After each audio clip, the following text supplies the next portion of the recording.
This is Group F's heart rate variability, and glucose monitor.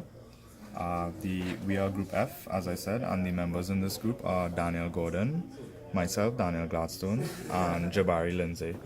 So upon startup of our system, you'll be greeted with a screen prompting you to erase memory or not.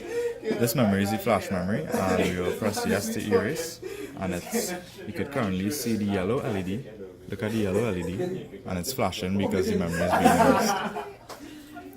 A countdown will then ensue to find the average of the temperature to improve its accuracy, because the sensor is actually plus or minus 2 degrees Celsius. Okay, so the first three system requirements state that the system has to measure a person's pulse, a person's glucose, that's requirement 1. Requirement 2 states that a person's heart rate variability should be able to be measured, and requirement 3 states that the ambient temperature should be measured to plus or minus 1 degree. System requirement 4 states that all 4 measurements should be computed and displayed on the screen, all of them live. So I will take care of these 4 requirements by taking one measurement, and to ensure that we are accurate, I have a Samsung phone here with a health app, and I will measure my heart rate and compare it to the system. So putting my finger on the sensor, measuring.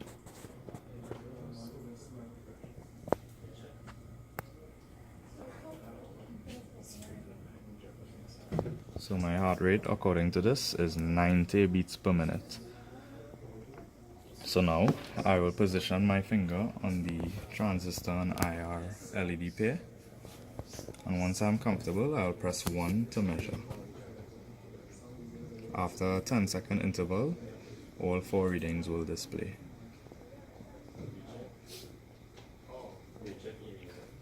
Right, so my pulse is 96 BPM. It's a little bit off from the Samsung phone reading, but it's fairly accurate. And yes, it updates every 10 seconds, so the screen will flash with a new reading each time. System requirement 5 states that all sensor or system measurements should be calibrated and or error quantified. As I said before about the temperature, it was approximated, and the error quantity from before changed from plus or minus 2 degrees Celsius to plus or minus 0.1. I used the Samsung Health app to calibrate the heart rate, and I just showed an example. Glucose is currently not working. It shows 0 milligrams per deciliter per every reading because something happened with the circuit before we had to take this video, and we can't figure out the problem. So that's not working at the moment. Now, system requirement 6 states that the system should provide audible warnings if measurements fall outside of the acceptable range for each measurement, whether pulse, HRV, or glucose. So for glucose, we have set the upper range. No, not glucose. Sorry. For pulse, we have set the upper limit to 140 beats per minute. So if I get a count higher than that, the speaker will go off. HRV is above 50, and glucose is above 130. So now I will simulate a very fast heartbeat by moving my finger across the LED sensor. It's that sensitive. So yeah, you can see here the heart rate is 564 beats per minute, and the speaker sounds. Now we will stay here to see it stops because the new reading is 96 beats per minute. Right, system requirement 7 states that the system should allow a user to start storing a predefined set of measurements to the external flash RAM and to interrupt the ongoing storage of a set of measurements. So to demonstrate this, I'll go back to the main screen and I'll go into the store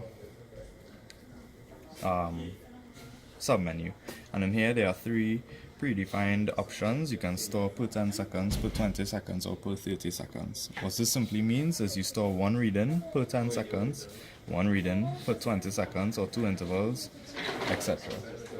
So yeah, by clicking these, I'll just run through it quickly because following system requirements will go through this in detail.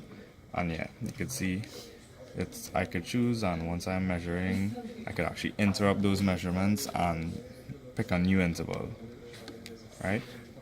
So yeah.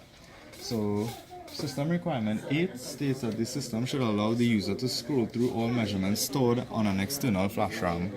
However, we have not actually stored any measurements yet because that comes into play in system requirement 9. So I'll just show you that currently that's the only reading inside the flash, and it's 255 because once nothing is read or is in a flash RAM storage register, it displays 255 or hex FF. So now to demonstrate this requirement, I will talk about system requirement 9, which states that the system should allow a user at any time to specify intervals at which readings should be stored to the external flash RAM and the number of measurements to be stored.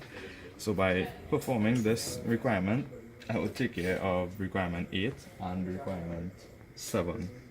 So I'm going to store. I will choose the option to store per 10 seconds.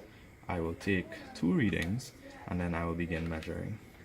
And to actually know if it's measuring, as a visual cue, you can look at this yellow LED here, and once the screen updates, this LED should flash as well to indicate the right, and there it is.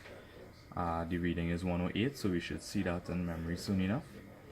The second reading will be there shortly. It's 102, and you saw the LED flash. Just to ensure that no more readings are stored, we'll wait till the third interval to ensure that the LED does not blink when the LCD screen updates, and you just saw that. So now I will go back into my memory, and now you can see the measurements we stored, which was 102 beats per minute and 108 beats per minute. There are no other measurements because we only stored 2. So the last requirement states that the system should tolerate a power/brownout reset without corrupting information or display. So we chose to do a brownout reset, and we have this comparator here connected to the PIC via this line. So basically it senses the voltage running through the PIC circuitry, and if it falls below a reference voltage, it would trigger a brownout, and the current measurement will be stored to the flash RAM. So just to show you, I'll take a measurement, just a random measurement, and I will turn down the power on the power supply, and you should see it being stored to the flash RAM. So yeah, keep an eye on the screen, and I am turning down the voltage, and you can see it was just saved. This new reading is 42. If I turn it back down and I look at it, that value was saved. So yeah, now this is the end of our demonstration. Thank you very much.